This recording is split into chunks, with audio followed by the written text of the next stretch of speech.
ইস্তাম্বুলের হৃদয়ে দাঁড়িয়ে আছে তুরস্কের ইতিহাসের সবচেয়ে শক্তিশালী প্রতীক তোপকাপি প্যালেস।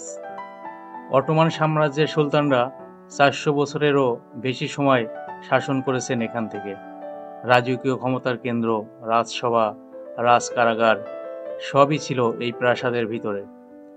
এখানে সংরক্ষিত আছে সুলতানদের ব্যবহৃত তলোয়ার, বর্ম, মুকুট, মূল্যবান রত্ন, এমনকি নবীজির পবিত্র নিদর্শনও।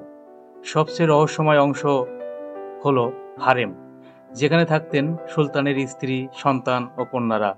রাজকীয় জীবনের আড়ালের গল্পগুলো আজও মানুষকে বিস্মিত করে। প্যালেসের বারান্দা থেকে দেখা যায় বসফরাস নদীর মনোমুগ্ধকর দৃশ্য। ইতিহাস, সৌন্দর্য আর মহিমার এই অনন্য মিশ্রণই তোপকাপিকে বিশ্বের অন্যতম বিশেষ প্রাসাদে পরিণত করে।